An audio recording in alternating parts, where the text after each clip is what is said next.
fall short. We've got reason to get up, reason to get down. He don't treat our shame for joy, and now that joy points out. Happy days.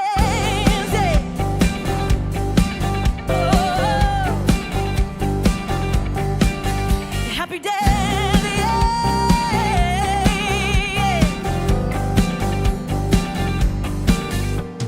Hey, yeah, you in the back of the room with those concrete shoes. It's okay to cut loose. Oh, it ain't about how you move or what moves you. We're so consumed with what we think we're supposed to be that we stop living like we know that we are free.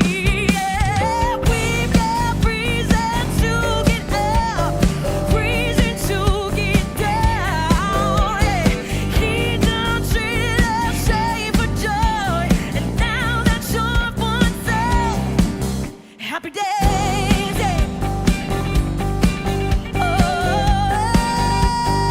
Oh, happy days. Ooh, 'cause he done changed up. We've got reason to get up, reason to get down. He done treated us shame for joy, and now that joy points out. Yeah, happy days.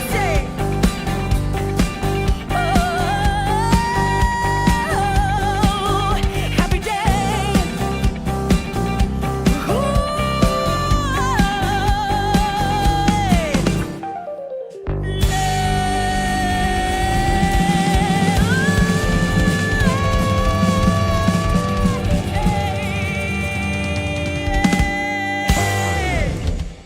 That's what we're talking about. That's your Power Pal band, courtesy of CCV. Thanks, everybody. We're the quietest band I've heard in a long time after the music has stopped. Well, I'm totally gassed. I haven't danced that hard since the Clinton administration, I'm sure. But my name's Cory McCloskey, and I'll be your host tonight for our first ever Parents of Addicted Loved Ones national event. So glad that you're here. Oh, wow. I work alone, kid. No, actually, this is Kim Humphrey. That's right. He's the CEO of PAL, Parents of Addicted Loved Ones. What brings you out tonight? Cory, I am so glad you were here. I Really? was back in the back, and I was trying to watch you dance. I was attempting to do it, and I Oh, yeah? realized I cannot do Oh, it. good. Hey, we're going to teach you how to dance. It's going to take 12 seconds. It's called the hitchhiker. Any wedding reception, bar mitzvah, whatever, you're going to be the king. Frankie, give us a little beat there.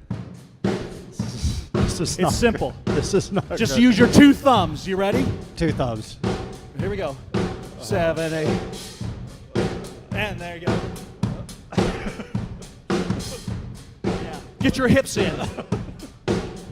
Yeah, that's right. Oh, this is No, not. you look like a very committed science teacher who's at his first ever boy-girl dance. Yeah. That's nice. This is not working. Kim, I promise that's all the dancing that you'll see tonight, mostly. But we're here for a great cause. We're so glad that you're here. Frankly, we don't even know how you found us tonight. Maybe you got an invitation. Maybe you just stumbled across tonight's presentation on the web. But you're definitely not here by accident. We know that for sure. So, Kim, let's say that we just met. And you were describing PAL to me, your mission, in about 30 seconds. How do you help parents who are in a tunnel of chaos? Well, I sure appreciate that. When my wife and I found PAL, it honestly saved our lives. And the reality is that when you're in a situation like this and you have a loved one that's struggling with addiction, you don't know what to do. You don't know where to go. And PAL is an organization that provides education. It provides support. It comes alongside families when they're really struggling. And that's what it did for us, and that's why we're here, and that's what we want to do for others. Well, for the past 5 years, you had an actual banquet, with waiters and chickens stuffed with whatever and salads of weeds that people just push to the side. The men, anyway. The ladies, I don't know why you love those salads so much. But Anyway, it's all different this year. We're virtual, so to speak, but the need is just as great as ever. How can people help? How do you get the ball rolling tonight? Tonight, it's all about learn about PAL, know what PAL does, let people know that need PAL, where we are, and how to get there. And importantly, we need to raise some funds so we can expand this program wherever it is needed. Well, you're in 39 states. You're a nonprofit, of course. And as we mentioned earlier, the services are free, but it's not free to roll them out. So we definitely need your help tonight. We're so glad that you're tuned in. We're going to have some fun tonight. It's not a fun topic, but we're fun people, am I right? Well, at least the dancing part. One more time, Frankie. Let's hit it. We'll take you into the next segment like this. 5, 6, 7, 8, and boom. Right. Left. More in a moment.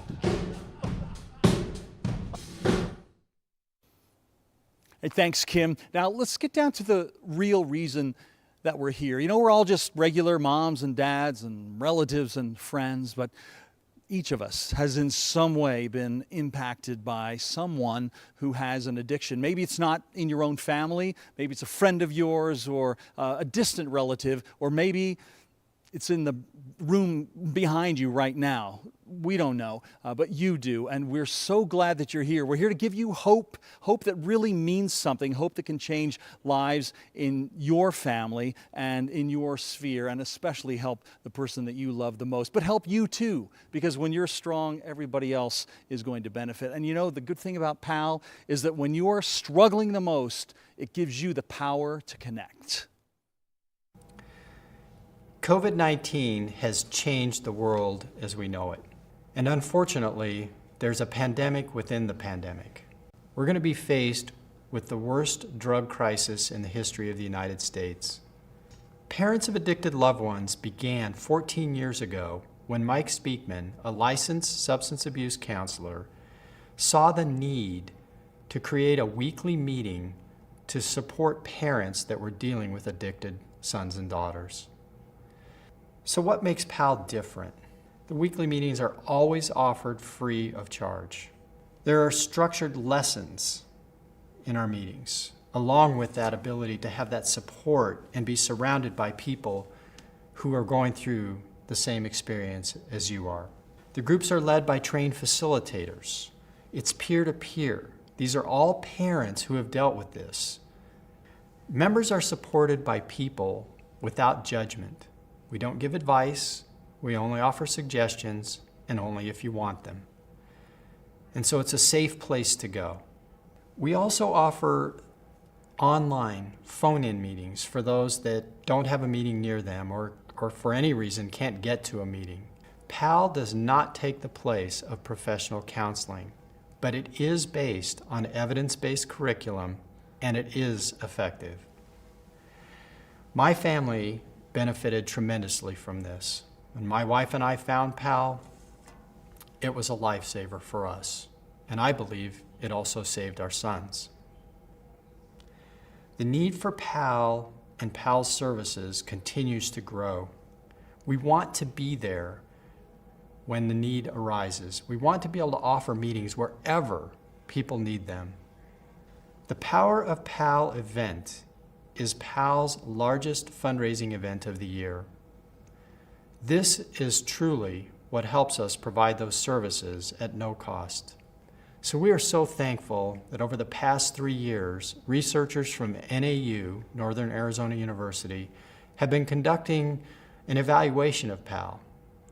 They've looked at it from a number of different angles, and they've provided us with feedback on a number of areas to help us with our strategic planning. But overall, what they've been able to do is show that PAL does work. It does help families. I'd like to introduce you to Dr. Cindy Scott, who is leading this team of researchers to update us on their most recent findings. Hi, I'm Dr. Cindy Scott, Clinical Professor of Justice Studies at Northern Arizona University. My research partner, Kristen Alanis, and I have been investigating the effectiveness of the PAL program since 2017. We've conducted this in phases, with every year looking at a different aspect of the research. Initially, we were looking at the curriculum itself and also the organizational structure of PAL. What we found was that PAL was based on evidence-based principles. Its curriculum was sound. So we surveyed over 600 PAL members, and we asked them things about their mental and physical health, the usable strategies they were learning. Where are these actual strategies they felt that they could implement to help reduce the cycle of codependency and enabling? And were they able to form a healthier relationship with their adult addict? In the words of a PAL parent, prior to PAL, I was depressed. I could not get out of bed. I could not will myself to find motivation. Within 3 to 4 weeks of attending PAL, I could get out of bed and I started thinking positive. I accepted that I could not fix my son, but I could choose how I was going to respond. In 4 to 8 weeks, the unhealthy thoughts stopped. After 1 year of attending PAL, joy returned to my life. And I want to stop at that word joy. Hope and joy were 2 words that were resonated over and over again by PAL members, that PAL gave them joy and PAL gave them hope. We also found that some members noted they believed that their involvement with PAL led to their addicted loved one finding recovery, which is also what we found in the few interviews that we conducted with the recovered addicts. So this led to our next phase of the research. We wanted to find out if not only the PAL program impacted the member himself or herself, but how about the addicted loved one? Did it increase their propensity for seeking recovery? Our current research began in the summer of 2019, and for a period of 6 months, we sent surveys to new PAL members who had just started the PAL program. We want to find out is after a cycle of PAL lessons, which takes approximately 4 months, if their well-being improved, if their addicted loved ones, addiction decreased, and factors that are associated with these elements. We started off with sending surveys to 366 new PAL members, and these are the findings so far. We're still in the middle of the analysis phase, but this gives you a general idea of what we're seeing at this point. On average, the addicted loved ones were less likely to be using drugs and alcohol. So after the PAL parent had attended 4 months of PAL meetings, the PAL parent is reporting that their addicted loved one is less likely to be using drugs or alcohol. They also reported that their addicted loved one was more likely to have stable employment, have a stable residence, be a mature adult. And then as far as the impact on PAL members, they reported increased feeling of joy and happiness, an increase in their mental and physical health, in decreased feelings of sadness and anger, and a decreased propensity to engage in codependency and enabling behaviors. Everything that PAL said that it does, we're finding throughout every phase of this research that it is doing exactly that. One thing that did take place during this last part of our study was that we were collecting data during COVID, and this impacted our sample size. And because of that, our goal right now is to continue on with this research. The results are so positive that we feel that we're on the right track, that we feel that PAL does have a propensity not just to help the member himself and herself, but also the addicted loved one. And how wonderful would that be for parents to have that extra tool, to not only help themselves, but to be able to support their addicted loved one on their road to recovery. So in summary, this is what we found through our years of the PAL research. The PAL curriculum follows evidence-based practices. The PAL's organizational structure is sound. It supports its mission and functions. PAL helps members' mental and physical health improve. PAL helps members learn strategies that they can use to reduce enabling and codependency behaviors. And PAL participation can promote the loved one's recovery. I want to thank you for letting me be a part of your event. It is truly a privilege to support PAL and their mission to help the community. So the good news is that even though nobody expects to walk this path, and certainly not alone, you're not alone, because there are people to come alongside you, folks to give you the tools to help you navigate this crazy upside down world of addiction. And these people are there to help you share your sorrows and share your joys as well. And it's the power of PAL to give you hope and to help you walk on.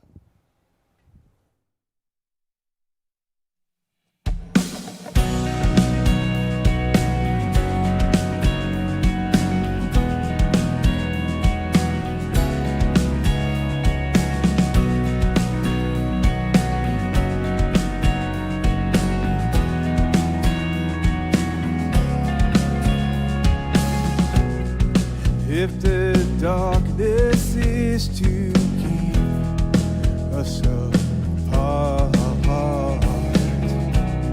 and if the daylight feels like it's a hungry soul, and the youngless heart should crave, and for a second you turn back. Oh no, be strong. Oh, walk on, walk on. What you got, they can steal, and though they can't even feel, and walk on, walk on. Stay safe tonight. You're packing a suitcase for a place none of us have been, a place that has to be believed to be seen. You could have flown away, a singing bird in an open cage. Oh, we'll only fly for freedom. Oh, oh, walk on, walk on. What you got, they can't deny it, can't sell it or buy it. Walk on, walk on. Stay safe tonight. And I know it aches and your heart it breaks. You can only take so much. Walk on.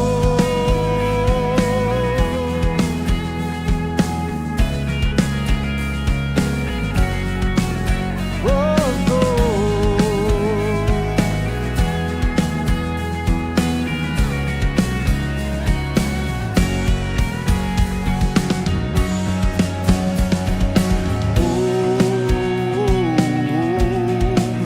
Hard to know what it is if you've never had one. I can't say where it is, but I know I'm going. It's where the hurt is. Yeah, and I know it aches and your heart it breaks. You can only take so much. Walk on.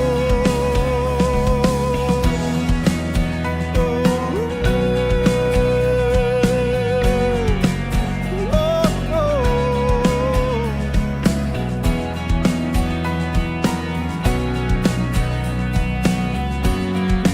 All that you fashion, all that you make, all that you build, and all that you break, all that you measure, all that you feel, all that you can leave behind, all that you reason needs only time, all that I'm feeling on my mind, all that you sense, all that you scheme, all you dress up, and all that you see, you got to leave it behind.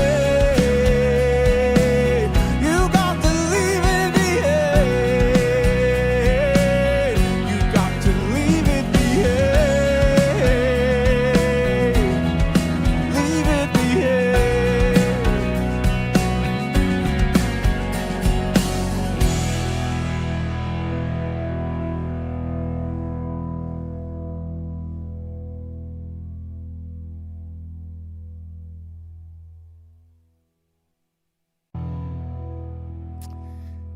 Thanks, fellas. Boy, do you hear those words? And I know it aches, and I know your heart, it breaks. You can only take so much. Walk on. Well, they're powerful, of course, and I know there are many of you watching this presentation tonight who can identify with those words. And thanks to our friends from Northern Arizona University, they're conducting a terrific study, and we really appreciate that, but helping us to understand that PAL doesn't provide just a feel-good experience, but it really gives real solutions to real problems.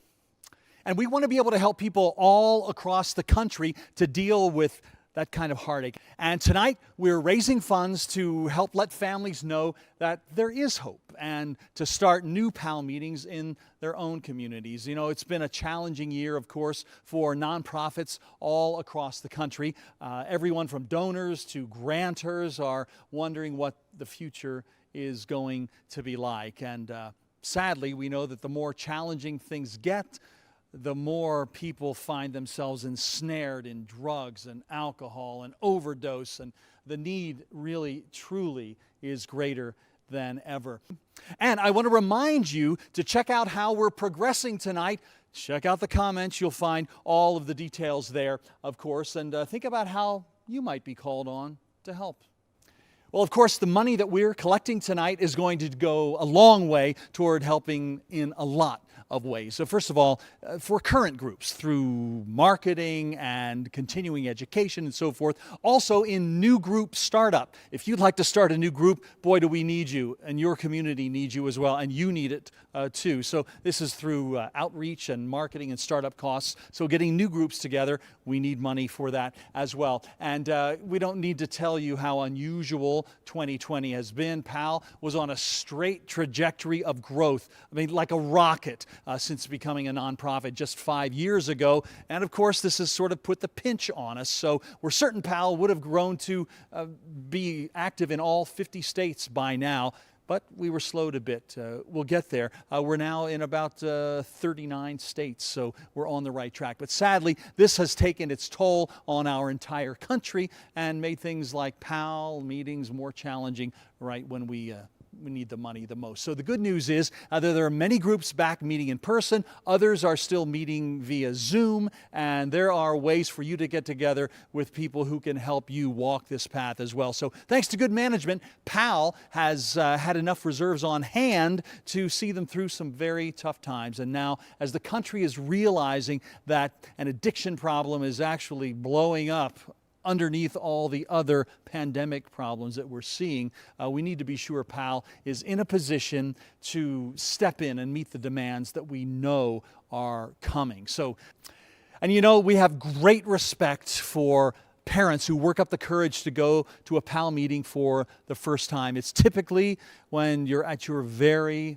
lowest ebb, and there's often a lot of fear, a lot of trepidation involved, but once you're there, you find fellowship and compassion and hope. But that first time walking through the door, it's tough. It definitely is tough. But here's a look at what might be going on through new PAL attendees' thoughts before that first meeting.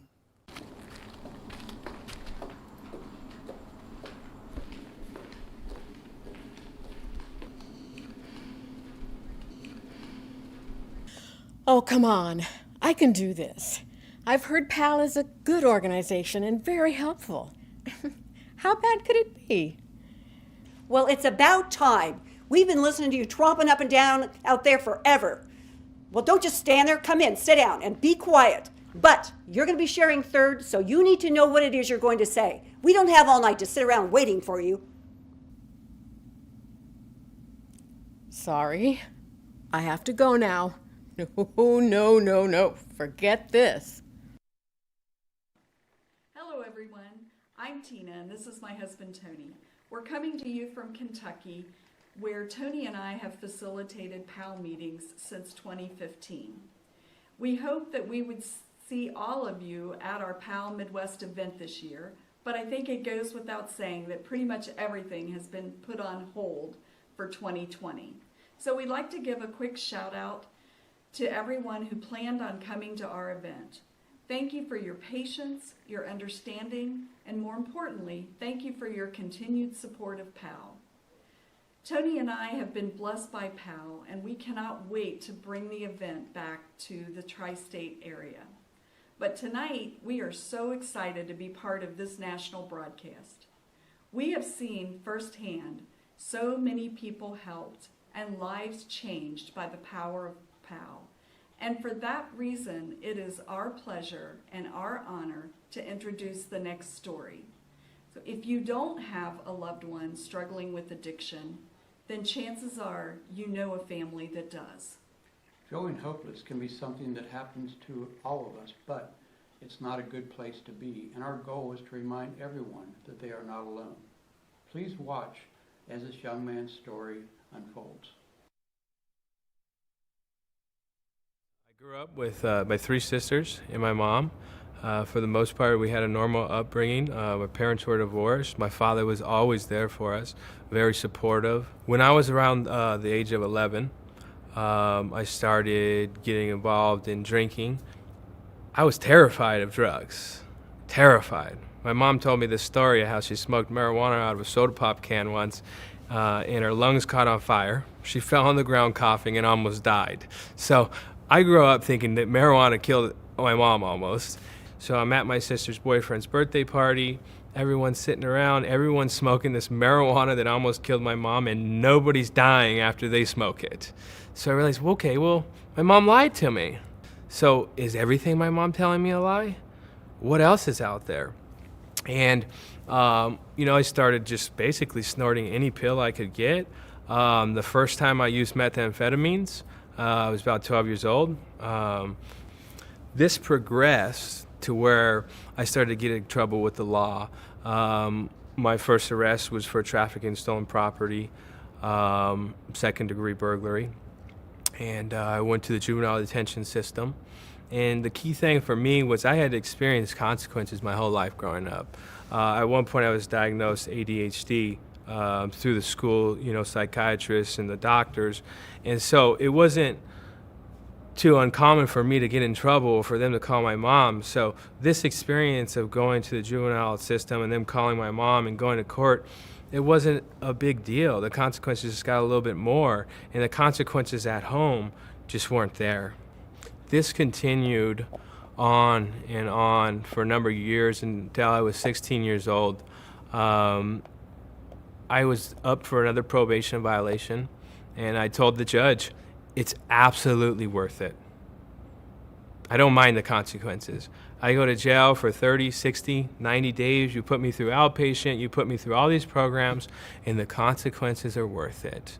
And that prompted a psych evaluation, and ultimately lied to the counselors and told them what they wanted to hear, because it got to a point where they weren't going to let me out. Got out 6 months later with a firm resolution that I'm just going to drink. And at that point, I'd manipulated everyone in my path. Nothing could stop me. It progressed into other drugs. When I started doing heroin at that age, nobody did heroin. I sometimes say that I was the heroin epidemic, and that continued out for the rest of my life as an active user of chasing life $20 at a time. My mom started attending PALS right at that time. Things changed. I was an only boy. She came home with boundaries. She came home and said, you have to do this, this, and this, or you can't stay here. I didn't believe her. Plus, I'm underage. There's no way she's leaving me. I walked into UTI one day. I got pulled out of class. It was a random drug test. I got kicked out of school. And things continue to go downhill from there. My mom stuck to those boundaries, and my mom packed her bags and left. I got that sense of relief that it's over. There's a chance that it might be okay. And I know what's to come. I know what it's like to go cold turkey from a heroin detox on a county jail floor, flopping like a fish, where my body gets covered in bed sores from rubbing on the concrete and the mattress. But I get that sense of relief because it's going to be okay in 30 days. I'm going to start to feel like a normal person. Maybe I can figure this thing out. This time was different. I remember saying a prayer. I said, God, take my will in my life and guide me in my recovery.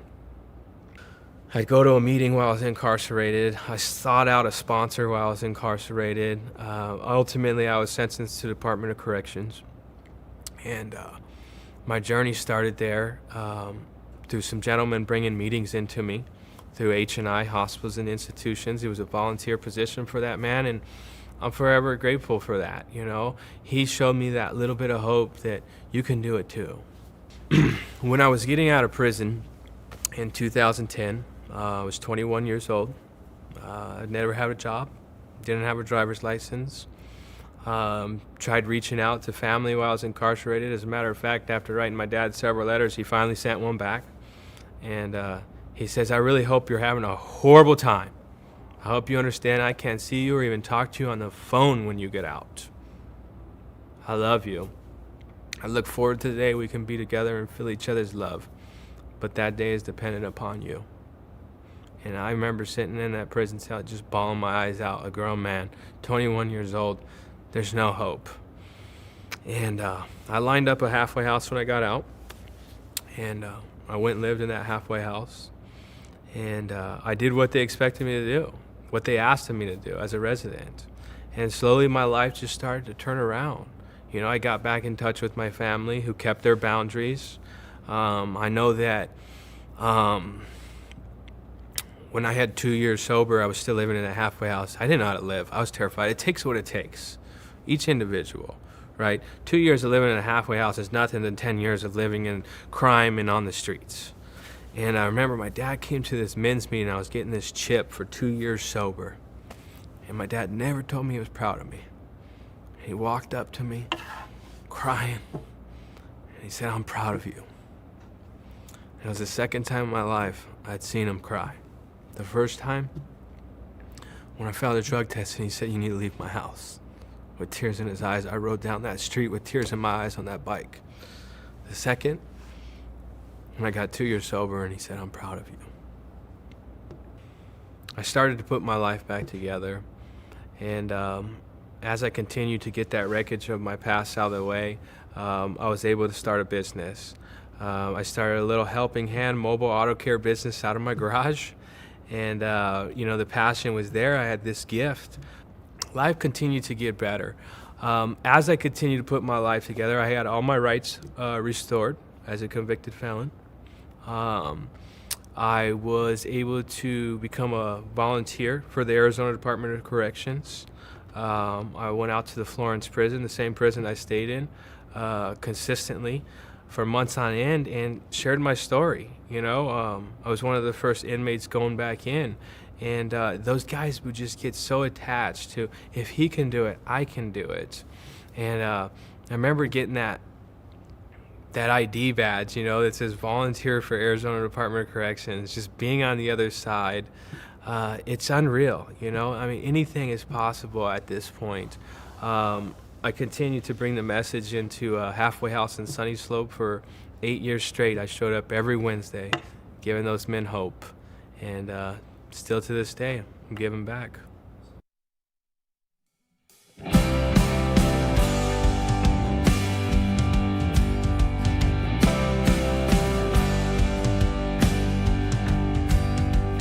I searched the world, but it couldn't fill me. No man's empty praise and treasures that fade are never enough. Then you came along and put me back together. And every desire is now satisfied here in your love. Yeah. Oh, there's nothing better than you. Oh, there's nothing better than you. Oh, there's nothing, nothing is better than you.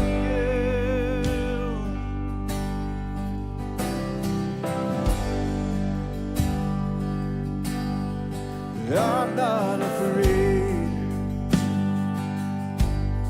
to show you my weakness.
turn morning to desert.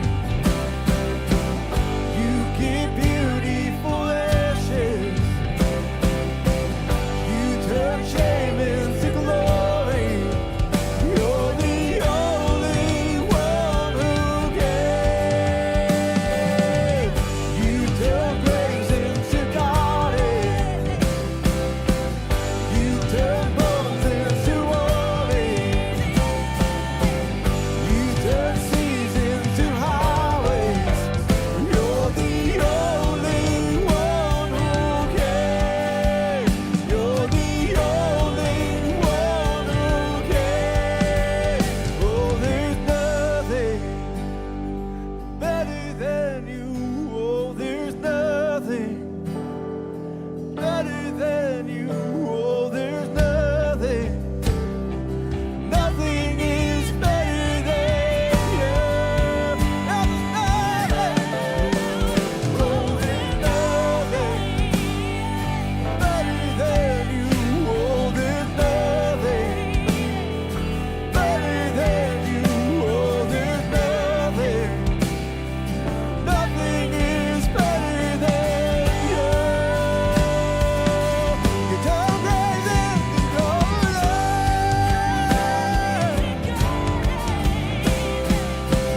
You turn bones into warnings.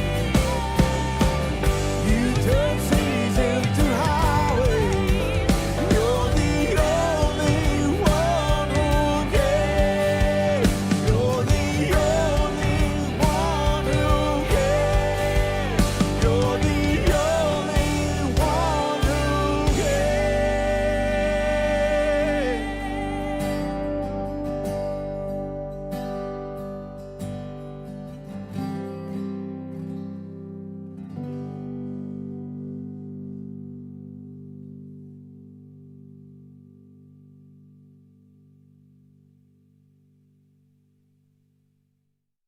From that day, starting that business out of the garage of a halfway house, it evolved into me owning the halfway house, expanding to 6 other facilities, opening up and becoming the administrator of a residential treatment center. I'm a marketing director for a huge off-road company that's local, and life just continues to be blessed. My dad's back in my life. My mom's back in my life. All of my sisters are sober. I met my wife in recovery, and she has 10 years sober. And we have a beautiful family that we've began to raise. I have a 2.5-year-old daughter. I have a 1-month-old baby right now. And it's just an absolute joy to have something to live for, and something I never dreamed of, and I'm sure they never would have dreamed of if they saw me in the conditions I was in. But coming home, it's like it's a goal to get home early, to sit down. We've made it a point to have dinner together. You know, the excitement on my 2.5-year-old's face, Daddy's home, and you just can't replace it. The effects that I get today from these life experiences are far greater than drugs and alcohol ever gave me.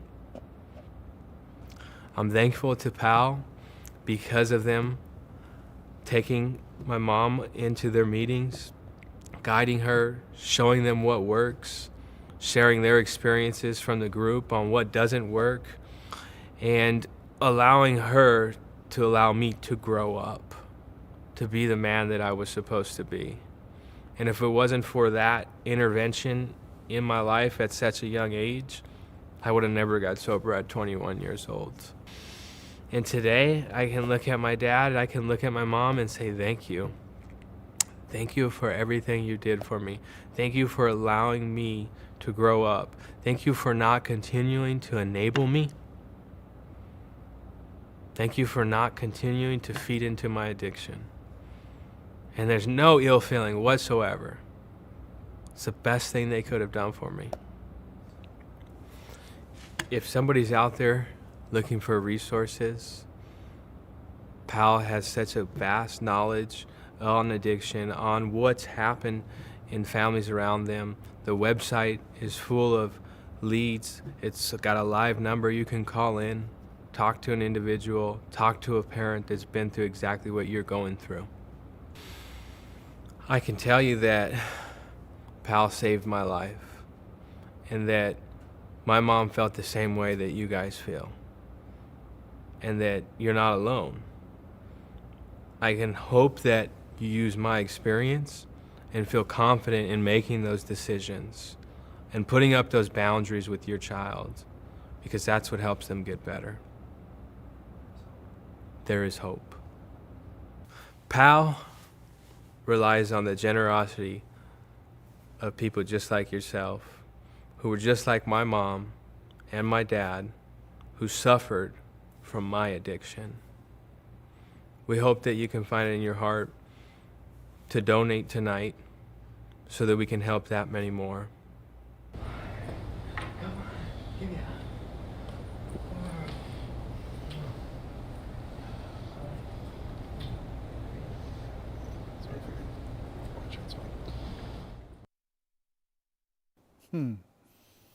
Joey, thank you.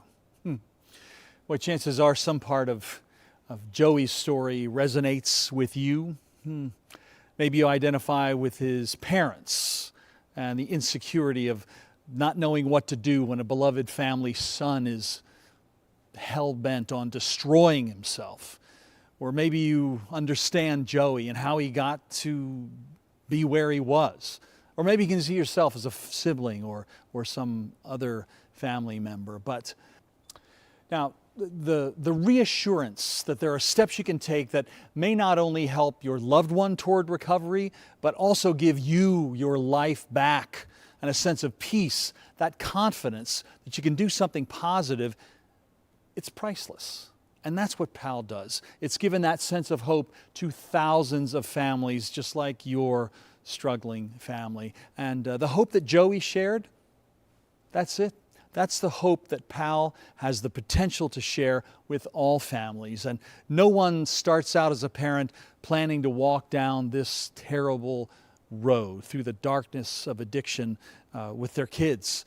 But when you have evidence-based tools that can help you make decisions in difficult times, well, then you have the confidence of knowing that you're really helping your loved one and not inadvertently enabling an addiction. Joey, thanks for reminding us all of that. Now, don't forget, please check out the website. Check out and see how our progress is going with donations and being able to provide the same help and hope that Joey received to others.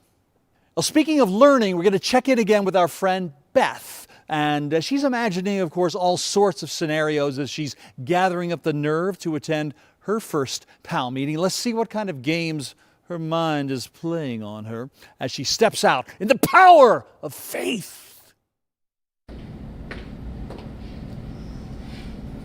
Okay, I'm just being ridiculous. It won't be like that. They couldn't all be a bunch of drill sergeant psychos. They're probably very nice people. And things will be relaxed and calm, right? So, there you are. Well, let's get started, shall we? Now, Beth, in our last session, you finally admitted to us all that you wet the bed until you were 9. Let's get back to that. What? This is clearly an indication of repression and suggests a latent Oedipal fantasy. Your bedwetting likely caused your daughter's drug abuse, obviously by transference and your obsessive need to control all of your circumstances. So, Beth, tell us all about it. Really? Seriously? Absolutely no way. Seriously, one of the most important parts of the success of PAL is the very real dedication of the facilitators. Could be you, could be you. Now, you don't have to have it all together to be a facilitator. You don't have to know more than anyone else. You just need to be willing to go through some online training and then set up a meeting and then use that training to just help lead a simple discussion. And if you want to learn more, all you have to do is shoot an email to info@palgroup.org. That's info, info@palgroup.org, and we'll tell you more. And you'll find out that you're not only helping others, but really by having the responsibility of leading that meeting, you'll be more focused and you'll be more committed yourself to your own growth. And we hope you consider that opportunity. Remember, just hit the email, info@palgroup.org. Do it now. Well, of course, another side of addiction is when in your family the worst fears about your loved one are realized. And as the pandemic numbers spike and recede and spike again, the overdose deaths also spike. And well, drug and alcohol addiction have skyrocketed as concerns about health and fear about jobs and all of the isolation have all taken their toll. And PAL families, sadly, have lost the lives of more loved ones this year than in any year since the start of the organization. It's important that we honor those lives and those who we've lost due to substance use disorder, that we remember them and that we recognize them by name this evening. That's the power of love.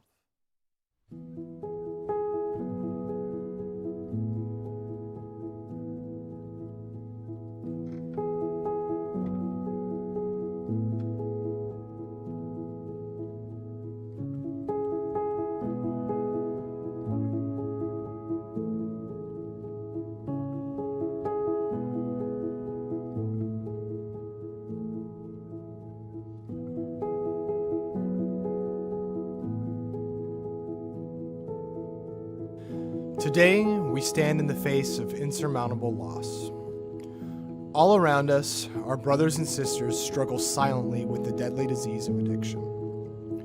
The shame and stigma surrounding substance use disorders will unfortunately prevent thousands of people from reaching out for the help they need. Shouldering the burden of a weary, painful, and often insufferable existence alone is the order of the day for many an individual in the throes of this disease. Sadly, many will not survive the silent battle waged within themselves. To say we've lost some beautiful souls would be an understatement. Most addicts and alcoholics are wonderful, intelligent, talented, kind, and giving people underneath the sickness that plagues their being. What was once considered to be a moral failing, a lack of willpower or common sense, or plain old bad behavior is now understood to be a complex physical and psychological disorder of the mind. Technology, science, removal of some social stigmas through public advocacy, and advanced thinking in regards to the therapeutic models and modalities have slowly pervaded the collective consciousness, but many peaks and valleys remain as we trudge the path to long-term solution. Despite all this sadness, there remains a variable that factual data cannot sway, change, or destroy. Hope. The idea of hope lives on in each and every one of you. It lives on in the action of showing up today, the movement of coming together, embracing recovery, and reaching out for help. Painful emotions, mental health struggles, anxiety, and fear all fade away in the light of community, of sharing, of honestly speaking out the things that tear away at the fabric of our very souls. God will always speak to those who humbly come before Him asking for assistance. He will present Himself through the words and actions of the people who have come before you, who have walked through the perilous situations you may find yourself in on this very day. Hope lives on in the light of the recovered individual who can stand today, free from the clutches of a wretched ailment that once spirited away their lives and destroyed their families. It lives on in the service, the lending of hands to others, on which the principle of their new life is built. To all those whom we've lost, we love you. Your memory, your life, it lives on in the men and women who loved you the most. It lives on in the spirit of individuals who recover, in the movements that have sprung up to support people just like you. While we may not have been able to express all those things which we wish to share with you during your time on this limited physical plane, we know in our hearts you know. You always did. The love was and is still there. It exists in this room, in this communal gathering of supportive, kind, and giving people. Don't ever stop fighting. Don't ever stop reminding the people around you today how much they mean to you, how much you love them, and how much compassion you hold in your heart for their struggle. Retain a distance, hold a boundary the best you can if necessary, but don't ever stop loving them. Don't blame yourself for their disease. Don't hold yourself in contempt for the rest of your life for what you perceive to be a personal failing on their behalf. Don't forsake the gracious gift that resides within their story, that regardless of their pain and physical existence, they belong now to peace, to quietude, to serenity, and to God. While the experience of grief, sadness, and loss may forever color the lens in which we view the world to a certain extent, let us never forsake our hope, our faith, our dedication to healing, our principles, our acceptance of God's will, His specific, unique plan for each and every one of us, regardless of our own personal understanding. Let the names of those we've lost never be forgotten. Let their memory live on through your interactions with the people around you. Let them be a reminder to you of our mission, spreading love, hope, education, compassion, and understanding amongst everyone you meet. The greatest tribute to those who've passed is making these principles a reality in your own life. It's instituting your own self-care and healing so that we may be placed in a position to better the lives of our brothers and sisters. Working together, let's forever walk this journey, hand in hand, letting hope prevail.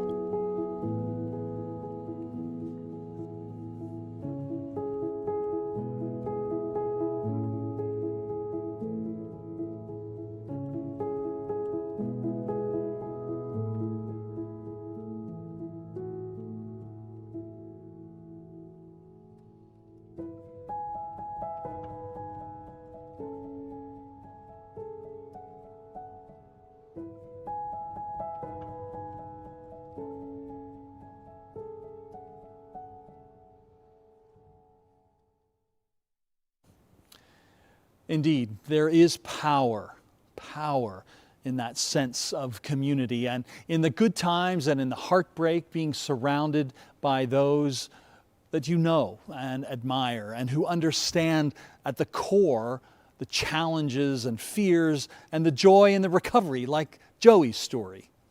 You may feel that as well, and others who share what worked or didn't work in their own situations. Now, PAL doesn't take the place of professional counseling, but it offers something that's equally valuable, and that would be methods proven to help in most circumstances and the support of others we can talk to openly and honestly without any kind of judgment. And another thing that you're guaranteed at PAL meetings is confidentiality. So when you speak openly, you have no fears of your words going beyond that room. Now, our friend Beth was not aware of this when she was attending her first meeting, and once again, her imagination ran away with her. Here's to hoping she experiences the power of boldness. Get a grip. Wouldn't it be with just like normal people? Oh, that is hilarious. Oh, my friends are going to bust a gut over that. Oh, you know what? Here, do the crying thing again, and I think if I zoom in, I can get the snot coming out of your nose. Yeah. Oh, this is so going online. Wow, this could be my first viral post. I'll be an influencer. Yes. Go ahead, cry some more. Cry. Go ahead. In your dreams. Nobody can know. Good evening. My name is Kate Brophy-McGee. I serve as an Arizona State Senator representing Legislative District 28. It has been my honor to serve in the legislature for the past 10 years. As Health and Human Services Chair, I have seen firsthand the the devastating impacts substance abuse has had on Arizona communities and families. Unfortunately, people suffering from addiction are still negatively stigmatized and stereotyped.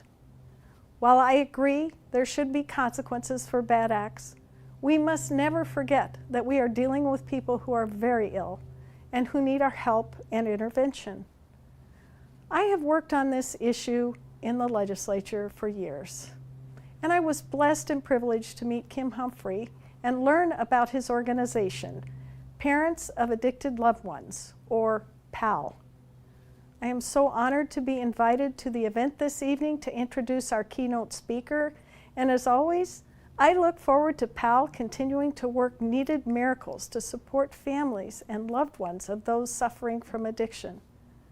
I personally refer people to PAL. Kim is an advisor to me on complicated policy issues surrounding successful treatment of addiction and substance abuse. I wholeheartedly support PAL's mission and their goal to support and heal so many hurting families.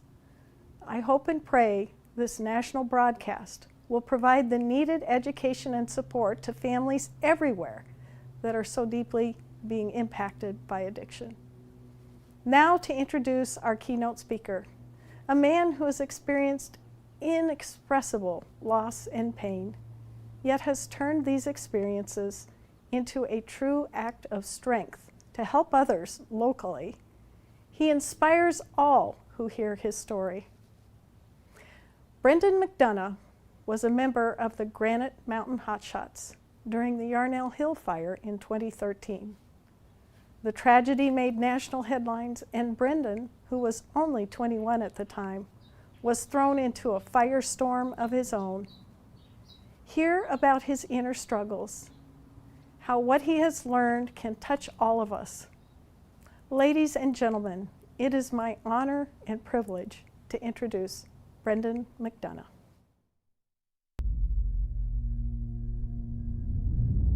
I worked this blaze near Montana. In the blink of an eye, just fire everywhere. And then, charging out of these flames, comes this bear on fire.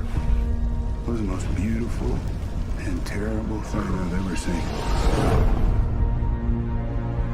I heard you guys had some slots available. You lost, or? We got one slot open. You know what we're training for? Hot shots get to engage the fire directly. The SEAL Team 6 of firefighters. If you give me a chance, I won't let you down. Sooner or later, the fire's gonna come knocking in our hometown. We've been training for over 4 years. We got all our hours, all our qualifications. But until we're certified hotshots, my crew won't even be able to set foot on the line. I told you it wouldn't be easy. I want y'all to breathe in this beautiful vista, because you're never gonna be able to look out into the wilds and see that pure beauty again. This ain't the greatest job in the world. I don't know what is. What is that? Fire's threatening homes and people's lives. I want Granite Mountain. There it is. Your hot shots. I just had a daughter, and I just really want to give her what I never had. If the fire gets past our line, it goes to our town. Burn over seconds away. It's gonna feel like the end of the world. As long as you can breathe, you can survive. She's barely seen you for the past few months.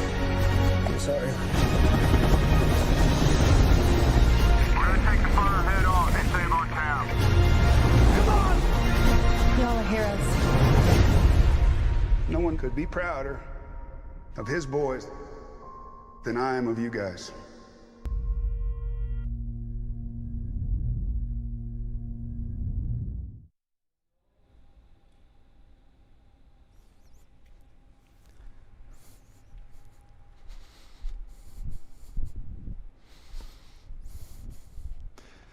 I'm so excited to be here, a part of this PAL event. I just want to say thank you for the introduction as well. And I'm really just filled with joy to be able to spend this evening sharing my testimony and hopefully providing hope and strength for those that are struggling, for parents to know that, you know, it's never too late to get hope. And I just want to jump into sharing my testimony and really letting you get to know me and understanding who I am and where God's brought me.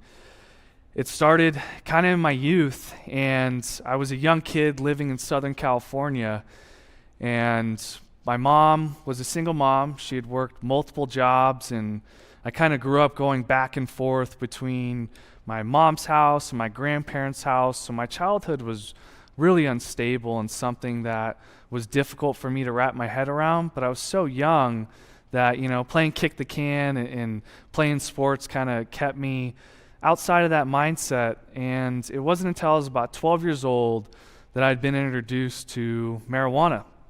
A friend of mine in the apartment complex said, "Hey, I've got this, man. It'll help you relax. It'll help you, just unwind and not think about the world." And I remember trying it for the first time and feeling just this overwhelming feeling of numbness. And it was exactly what I had been searching for. And that's kind of where my story begins. I would move to Prescott, Arizona at the age of 13, and I'd start high school there.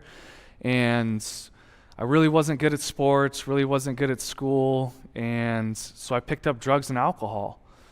And it helped me numb out the pain, and it helped me fit in with people, and helped me find friends. But unfortunately, it would lead to a pretty dark path and time in my life.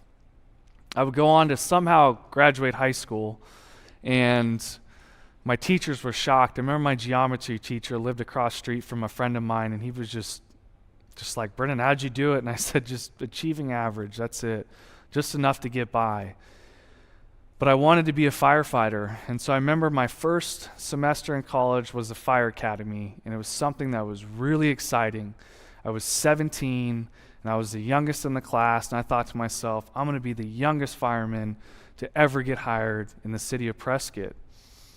But I didn't really take into consideration the drugs and alcohol and the grasp it had on my life. I'd make it through the academy because I was really good with my hands, and a lot of it was hands-on learning, and so I would just come to excel at it. I would the next semester enroll in my EMT class, but that was a little more bookwork, a little more notes, a little more studying, and that wasn't something that I ever did.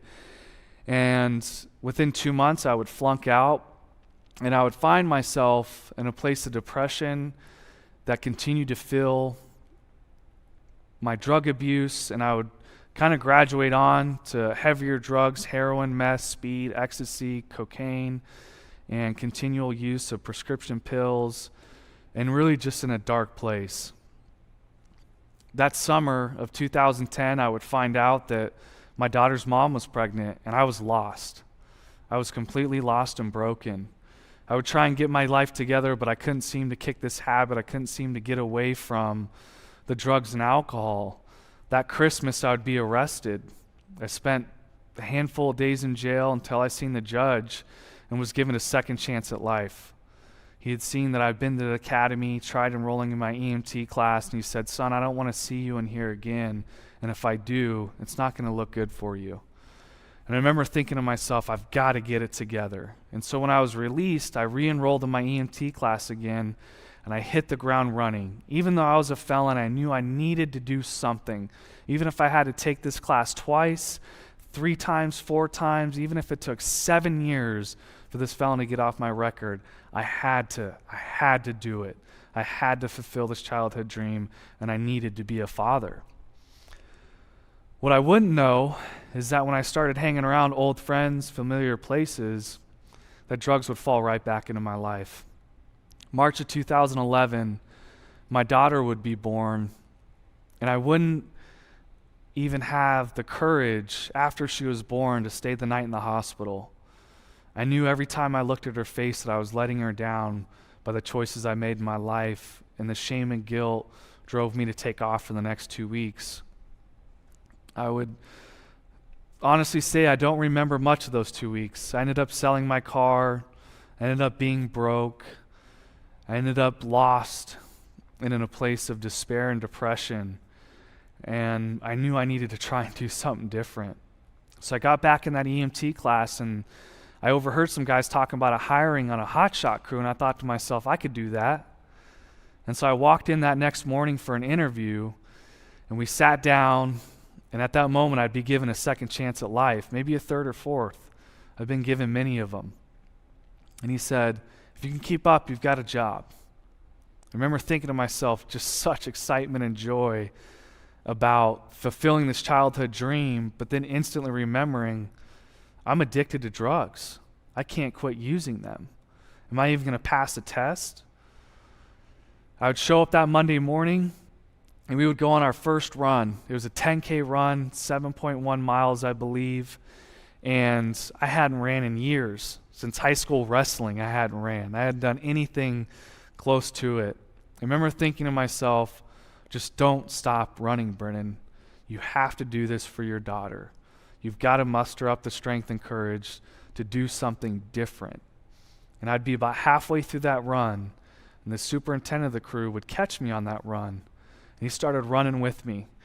This is like a slow walk, and I can hear the frustration in his voice and his breathing. And he looks over, and he just says very quietly, he's from the Carolinas, Brennan, if you quit today, you're going to quit the rest of your life on your daughter. And in that moment, I thought, I'm just going to quit. I can't do this. I don't belong here. I'm an addict felon. I don't deserve this opportunity. But God intervened, and he showed me a moment of my little baby girl, and I knew I needed to keep going. And so I kept running, and I didn't quit. And that's still today. I remember that. It just sat with me so hard. And I would go on to fight fires for the next 2.5 years all over the country, enjoying some of the just beautiful God's creation of nature and helping protect homes and save lives and preserving our forest. And I would grow under the leadership of that crew, the Granite Mountain Hotshots. I had found a family that I was missing in my childhood. I had filled so many things with positive people in my life, and it had been completely transformed. June 30th, 2013, we were called to a wildfire in Yarnell, Arizona, right in our backyard, hour and a half away from our station.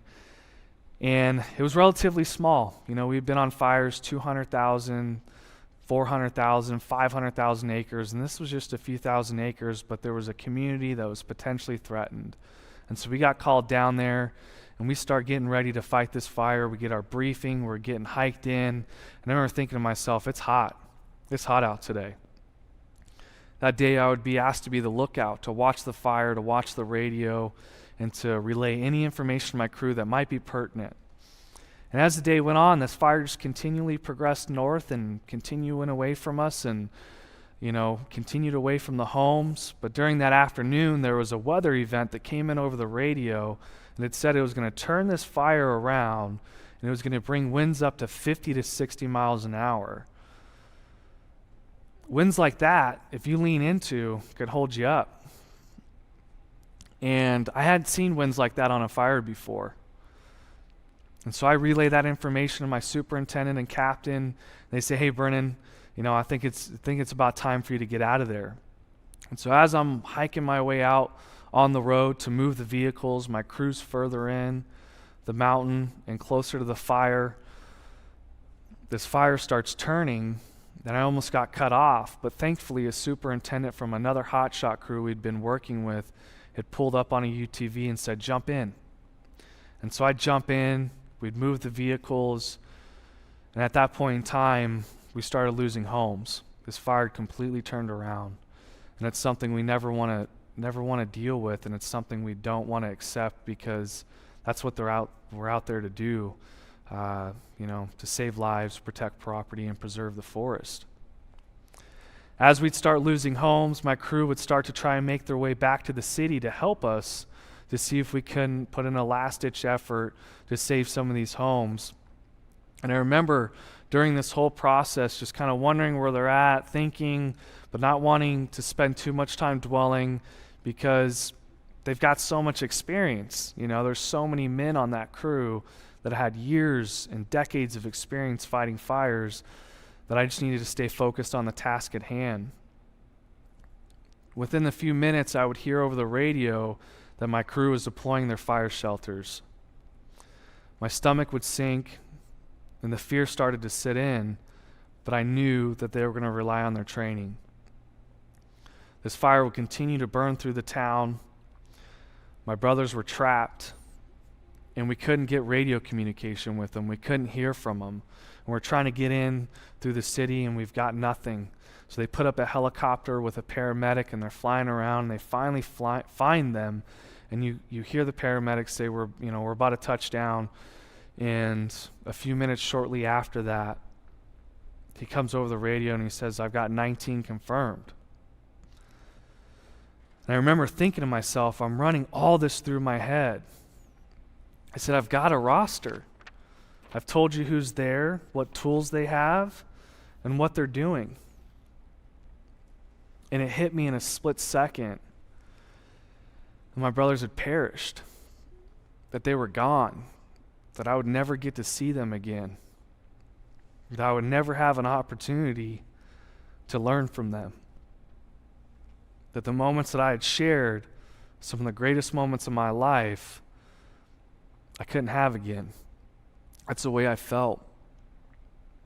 I would go on to attend funerals and memorials. I'd begin to suffer from depression, anxiety, grief, and loss. And alcohol showed its ugly head in my life. I started drinking to numb out the pain, just as I did as a child, a young man. It continued to get worse and worse, and it would affect my family, my daughter, those around me. I'm supposed to be this hero, and I'm just wasting my life away. And it wasn't until I was sitting at a memorial with a drink in my hand, and a counselor comes up to me and she says, Brennan, what's going on? How you doing? Kind of like the normal question anyone would ask, And I'm thinking to myself, just tell her. Just let it out. Don't hold on to this anymore. And so I told her, Carrie, last week I tried to kill myself, but I couldn't pull the trigger. I couldn't seem to come to the place of doing it because a song came on the radio of my daughter dancing, and I knew it was God telling me that there was more to life to live, but if I have to live my life like this, I can't do it anymore. And so she convinced me to go to a counselor. And so I'd go to counseling, and for the first few sessions, I'd find myself in a place of awkwardness, of just being completely emotionally drained and cut off, and just walls all around me. And after a few sessions, she would say to me, Brennan, if you don't open up, if we don't work through this trauma, there's going to be no healing. You have to talk to me. We have to get through this to get to the other side. And out of anger, I just let it all out. I told her everything that I experienced, from the shame, the guilt, the survivor's guilt, the mortuary, the funerals, standing in the rain, the drunken nights, and I was broken. And I remember leaving there, and she asked me, how you feeling? And I said, I feel worse than I did coming in. And she goes, that means you're processing these emotions. Come back tomorrow and the real work begins. I went back tomorrow, the next day, and we started doing EMDR. And I started to see change after change, week after week. And she would ask me, Brennan, are you going to church? You brought up faith as a young kid, and is that something that's important to you? And I said, I believe in God, and I know Christ is my Savior, but I just don't have a relationship. I just can't find myself to walk into a church building. But there's this pastor that's been trying to meet with me, and he'll take me out to breakfast every once in a while. I'm going to give him a call. And so I gave him a call, and we met for coffee. And we're talking, and I'm just telling him about my life. And he says, hey, Brennan, I got this recovery meeting. It's biblically based. I think it could be really influential for you to show up and just be a voice. I remember thinking to myself, at this point in time, what have I got to lose? And I showed up at that meeting, and after that night of opening that Bible and seeing other men vulnerable about their struggles and what they were going through, I know I needed to get to God. And I thought I had to go to him perfect and clean, but he accepted me as broken and as in pain as I was. I remember telling him that night, God, I cannot quit drinking without you. I can't do this alone. I can't seem to find the strength to put down the bottle. I need you to do it for me. I can't carry this anymore. And as the days would go on, I continued to ask God for the same thing. God, just please do not let me drink today. I want to be a father. I want to be a better person. I want to be this hero that people say I am. They all say I've got something special planned for me, but I don't know what it is. And he'd continue to work through my life and through counseling and through my family, and the radical change had happened. The Spirit had been awakened in me, and the book had been written, the movie had come out, and I'm praying to God, God, what do I do next? I've got almost a year sober. I'm not going back to the fire service. What do you have for me? And he told me, Brennan, I want you to open a treatment center. Better yet, a Christian treatment center. And I thought to myself, I'm a knuckle-dragging hotshot with no education. How am I supposed to do that? And then instantly, I was like, that must be for the wrong person. And so I keep praying, and that following week, I was praying, and I just heard it again. Open a Christian treatment center. Open a Christian treatment center. If I got you sober, you don't think I can do this? If I fixed your brokenness and have shown you unconditional love and helped you grieve and remember your brothers and honor them, you don't think I can do this? So 9 months later, we would open the doors to Hold Fast Recovery, a Christian substance abuse treatment center that has a focus with trauma in Prescott 2.5 years ago. And I stand here today with 3 years sober. And I stand here today honored to be a part of the PAL event and what they provide for those who are suffering and for the families who don't understand what they're going through. And there's some things that I want to leave you with this evening, and that's, you're not alone. I know in my darkest moments when there was no one around, but 1 million people wanted to help me, I felt alone. But in that moment, I was able to turn my life over to God, and I've never felt alone since then. On a plane, in the middle of the woods, in tough times today, I'm not alone. It is so important for us to come together and to be a family, to be a part of this fellowship that PAL provides and that our pastors provide, that our communities provide, to know there is help, there's services, and you're not in this fight alone. So thank you for participating in this virtual event that is very unique for us, but something that is so special and near to my heart. God bless.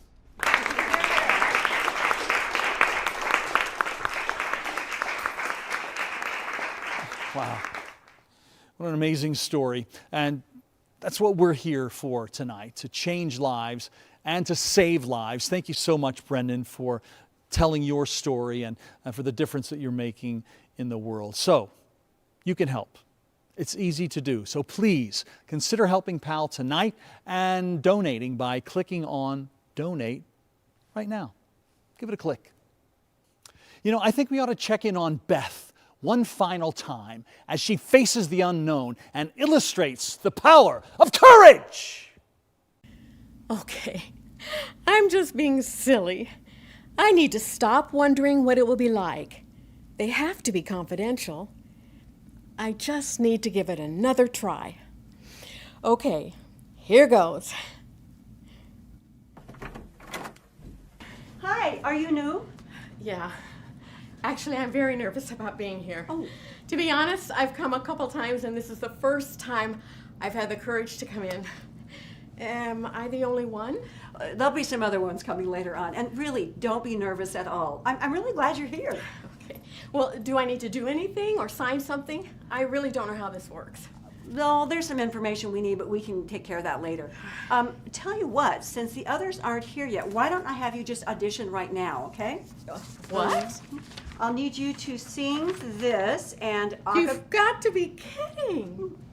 Is there a problem? What? What does this have to do with my daughter being on drugs? Oh, I think that you're looking for the PAL meeting. See, this is room 112, and they're 121 down the hall. Oh. It's okay. It happens a lot. We get theirs, they get ours. Don't worry. Sorry. It's okay.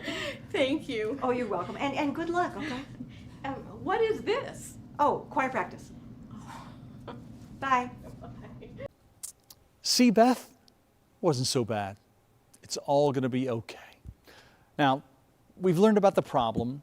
We've learned about what PAL does, and we've learned about the hope that PAL can provide for families. So that just leaves the question, what's in the future for PAL? 5 years and going strong. Where will the organization be in the next 5 years, the next 10 years? And here to answer that question for us are two people. PAL Board Mary Peters, she was the U.S. Secretary of Transportation under George W. Bush, and along with her, PAL CEO and Executive Director Kim Humphrey, who retired after 32 years with the Phoenix Police Department. Both Mary and Kim have walked the long road of addiction in their own families and share the power of passion for PAL and for its mission. Thank you, Cory. I hope you've had the opportunity tonight to see what PAL is all about. And I can't tell you how very proud I am to be here representing this organization at these meetings, to help families, to help loved ones, come alongside them and work them through their grief and their despair when they're facing addiction.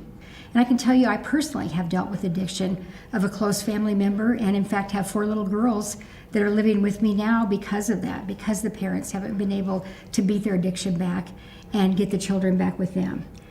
It was in the depths of despair when this first hit me, and when I learned that there was a PAL meeting that week that I could go to and learn that I wasn't alone and that they could help me, it certainly lifted the burden that I was dealing with at that time.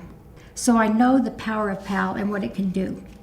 I've worked with people, from grassroots groups clear up to the White House, and I know that what makes groups successful is having a plan to know where they're going to be this year, next year, 5 years, 10 years out.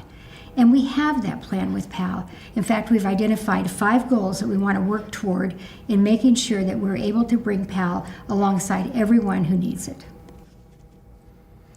So we have a vision for the next few years, and we look back at the first 5 years, and honestly, we did not expect to be where we were today. Mm-hmm. So we've been working really hard to have a strategic plan, to be prepared so that we can handle, hopefully, the growth to be able to provide meetings wherever they're needed. Mm-hmm. But now, as we plan and we look forward to the future, our goal is to be in all 50 states. And I believe, honestly, that we would have already been in all 50 states if the pandemic had not occurred. Mm-hmm. Well, Kim, the pandemic is not just within the United States as well. It's global. It's all around the country where people are dealing with addiction, and even made worse by the pandemic, by not having meetings, not being able to get the support that they need. So another thing we really want to do, a second goal, is to expand internationally. We've already got inquiries from Canada. We've heard from people in Australia that would love to bring PAL meetings to those locations as well. So the third goal that we're looking at is to be able to provide our meetings in other languages. And we're going to start with the Spanish language. And we've translated all of our materials into Spanish. We have everything ready to go. We simply need facilitators. Absolutely. We want to be available to everyone as well, whether they're hearing impaired, sight impaired, so that we can have the meetings and have the materials available to them as well, so that they're not left behind. And in fact, if any of you know communities that we could be working with to help advance that goal, we would so appreciate hearing from you, so the sight impaired and the hearing impaired are able to have PAL meetings also. The first time when I was seeing what I had to do with an addicted family, knowing that there was a meeting that week that I could walk into, go into, didn't have to pay to go to, just had the opportunity to go to PAL and get the help that I needed. We know that not all of you might be able to help us with these 5 goals that we've outlined in terms of expanding PAL and getting it where we need to be, not only in this country, but in other countries as well. But you can help us by supporting PAL. You know, meetings are clearly free of charge. No one is asked to pay to come to a meeting. Materials are provided as well. But of course, that does cost money. At the end of the day, we do have to pay for those things. So if you're able to help us financially so that we can expand PAL out to these other states, other countries as well, we would so appreciate you. Looking on the screen, there are instructions there about how you could contribute to PAL, and that would be a tremendous help to us. And we look forward to coming back to you in the future with the results of these goals. And hopefully, as we continue to expand, we'll be able to continue to provide PAL meetings wherever they're needed. Thank you. Hey everybody, Jim Adkins from Jimmy Eat World here. I am honored to be a part of tonight's Power PAL event. The tools I've picked up in recovery help me every single hour of every single day when I'm dealing with strangers, when I'm dealing with friends, when I'm dealing with family members. For me personally, it looks like I deal with solving creative puzzles a lot with music, and that's prime. That's a prime place to have your disease kind of poke up and start yapping at you that you're not good enough, that you're not worthy, that you need to be doing something else with somebody else somewhere else. You know, and that can really throw you off. When I was active in my disease, I was not a good son. I was definitely not a good brother. I was definitely not a good parent. It affects all aspects of your life, your family life, all relationships. But there's help. There is lots of help if you're willing to take it. We're going to hear from some families right now who have directly benefited from PAL. This is why we're here. This is the real stuff. I hope you guys get something really great from this. Listen to this. I knew I needed help when I would cry all the time. I would look on street corners for my daughter. That's all I worried about day in and day out. And I had this little child and I didn't understand it and I didn't raise her that way. So I needed help. I had to go somewhere. I don't know that I wanted to live. It was getting that bad. I knew it was bad when she would use my Kmart frequent number and I would get an electronic receipt of syringes being bought. I knew it was bad when she'd show up my door because she wanted to see her son, and I would let her in, but I knew she was high as a kite, and there was nothing I could do. And she was mean and nasty, and that's when I knew it was really bad. I was afraid that she was gonna die. I didn't want her to die. I have to save her. She was gonna get shot, she was gonna OD, she was gonna go to jail, and I'm gonna save her because that's what moms do. I have learned to not enable as much as I used to, even in my life now. Be strong, know that I don't have control. I have to give it up to God. I mean, he was big in this, in my help too. I had to rely on him and know that it was gonna be all right. I couldn't control it. They had to run through their life. I could just be there, but not enable. I'm so thankful that a PAL message popped up on my computer one day when I was very desperate. And I asked my friend to go with me because I was scared to go by myself, and she was fine, and we walked into that meeting, and that's where my journey began, and it saved me and it saved my daughter. I started using heroin and meth when I was about 20 years old. So I was involved with a lot of bad people that come with drug addiction. I did things for money and drugs to support my addiction. So things got out of control when I became homeless. I was in and out of jail. I was getting arrested for, drug charges, for theft, for stealing. I was living in a donation bin for a while. things got really bad towards the end. I went into rehab not because I wanted to go. I was going because I was facing prison. In a couple weeks that I was in there, I just dropped to my knees and I prayed for something that was out there to help me because I knew I was going to die. And the next morning was when I just started being willing. I knew things had changed with her when she started to set boundaries with me. Pals saved my mom, and it also saved me. If it wasn't for her setting those boundaries with me and being strict, I don't know if I would have got sober today. If she would have continued to enable me, I still might be using. Who knows if I would even still be here today. My relationship with my parents now is amazing. I'm very close with my mom. I'm very close with my dad. I'm close with my stepdad, my stepmom. I have a great job. I have, my son in my life who I get to be a mom to. I have my family that I get to go to events to and see and hang out with. On top of the material things, I have happiness, and I have joy, and I have love, and I have compassion, and I have serenity, and I get to go out and share that with other addicts, and it's such a blessing. I just want to say thank you. Thank you for setting those boundaries with me. It saved my life. Thank you for taking care of my son. Thank you for loving me. I'm just so proud of you. I mean, where you were, 10 years ago. You've been sober, I think 6 years now or 7. 6.5.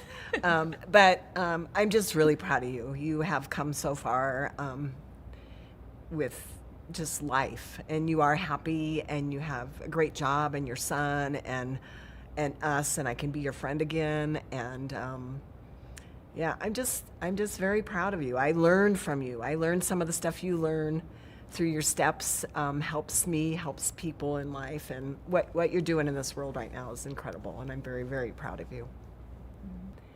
Pal saved me and my daughter's life. It saved my family's life. I'm so grateful for Pal. So won't you please consider making a donation tonight to help other families? It was a very dark time in my life, and it was with L'Oreal. She was going through some things, and one horrible thing that she had gone through. And what happened was I got a phone call from her, and she was in 4th Avenue jail. I know I needed help when I found myself in the position that I didn't know where to go. I knew things were bad when I couldn't find her emotionally. And I knew then that my journey was going to be really difficult, because I knew I was going to have to go down this scary journey that I had no inclination how I was going to do it. When I found Pell, I felt relieved. I felt safe, because everybody there was very supportive, and we all had that in common. And to me, it just made me feel so relieved that I'm not alone. But more so, Pell helped me put things in perspective and what my job was as a parent. And to me, that was real important, because L'Oreal was that important to me. My relationship with her was that important, that we were going to survive this.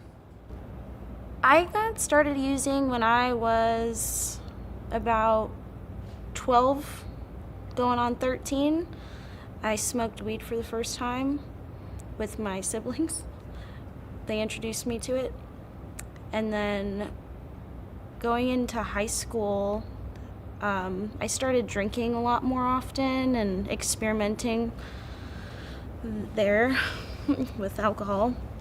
And then in high school, just kind of turned more into party drugs, like going to raves and going to shows, and it got bad when I realized it was really taking over my life and I couldn't do normal day-to-day things. My mental health took a fall and I didn't really want to live anymore, and that's when I knew it was bad. I lost my relationship. I was engaged, and then I got a DUI, and everything just started to fall apart. And then I just gave up. I really did not care if I woke up the next day. But that whole thing changed because after detox, I ended up going to Crossroads rehab, and I stayed for 30 days. And at 30 days, I didn't feel like I got everything I needed from it, so I stayed another 30. And I had a spiritual experience, and I really decided I wanted change. I noticed he was starting to set boundaries with me.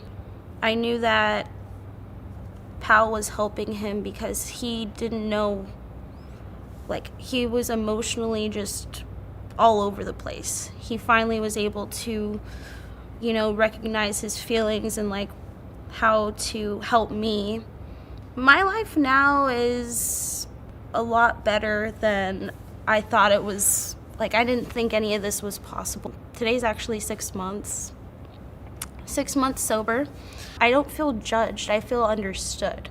I feel like he listens to me and wants to understand where I'm coming from, and you know, it gives me more confidence. It really helps with my confidence in this whole sobriety. I just want to say thank you for being patient with me and listening to me and just being there for me. You are the best father, and I want you to know, and I'm sure Pal has helped you with this, but like, none of this was like your fault, you know? You know, this, excuse me.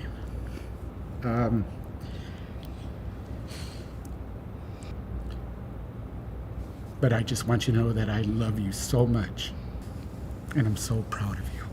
You have no idea. Thank you.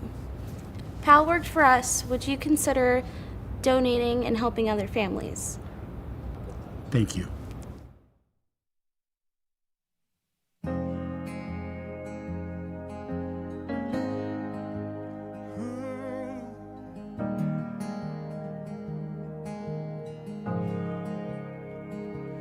There I was,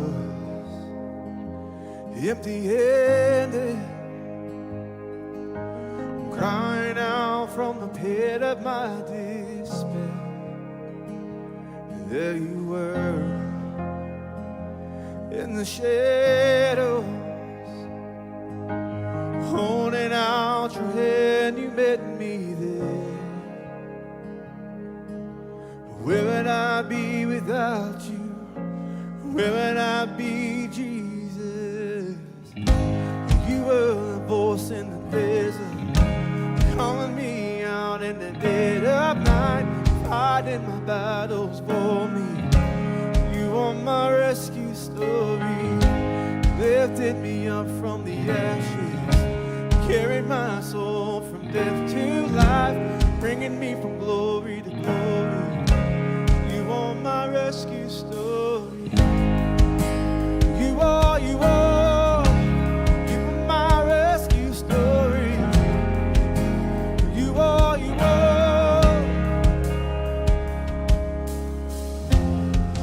You were writing the pages before I had a name, before I needed grace. Oh, singing songs of redemption.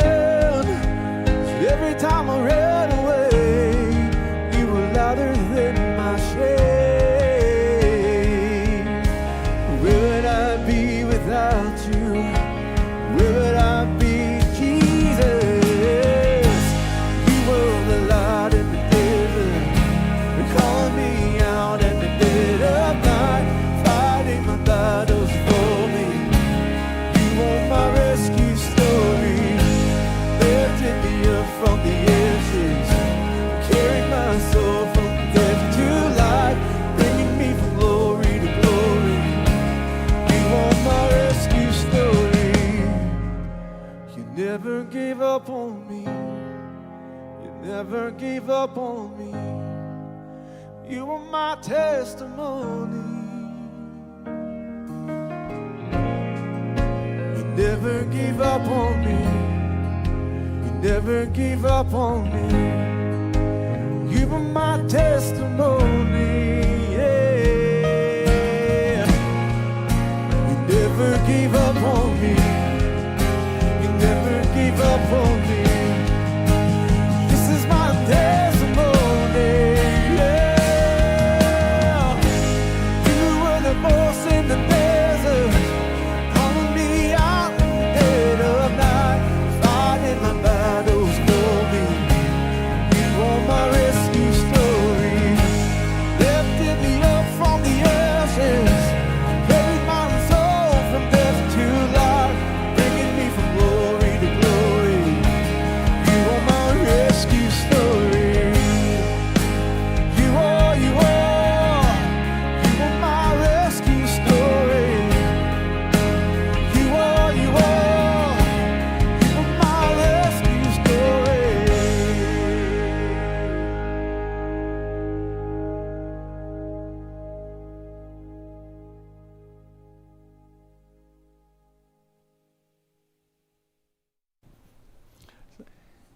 Hey, Kim's back.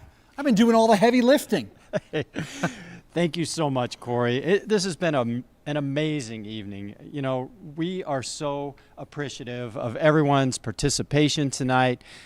We've raised some amazing amount of money and truly are going to be able to help many families. So again, thank you so much. Yeah, well, we'll continue to update our donations, but for now, let's see how much has been raised through the power of PAL. Oh, that's what we're talking about. Thank you very, very much. Makes us want to do the hitchhiker, doesn't it? 5, 6, 7, 8. Bam, bam, right, bam, left. Come on, get out.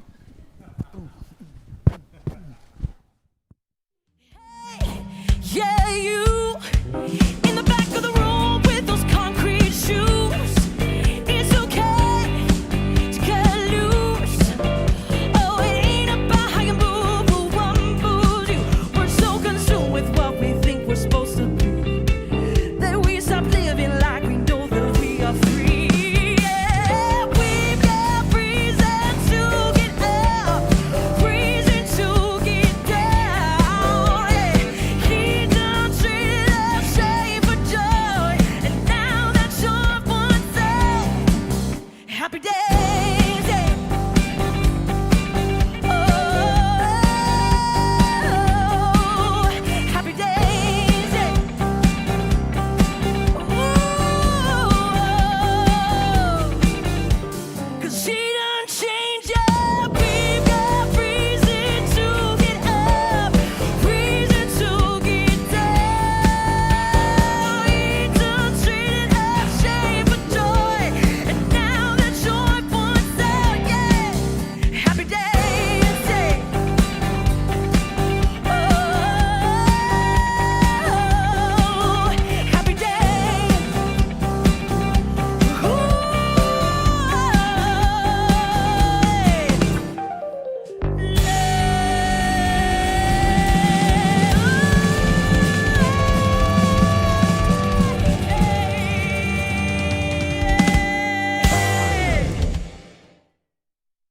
It's been tremendous to see the participation, to see the funds that we've raised, and to bring hope to more families. So we just really appreciate you. And One more time.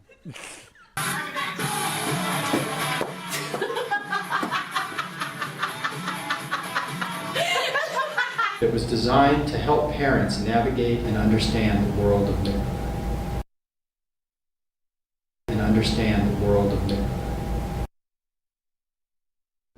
Well, don't just stand there. Get in. Come in and sit down. Sorry.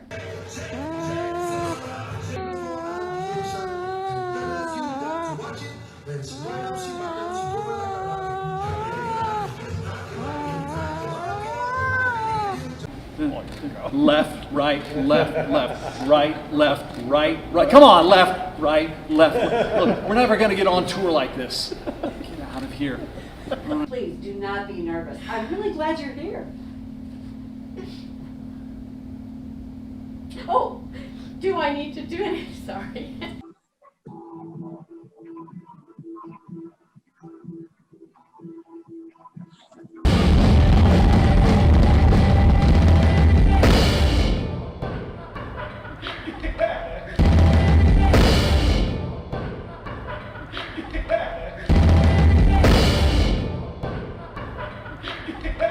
All right, I'm totally gassed.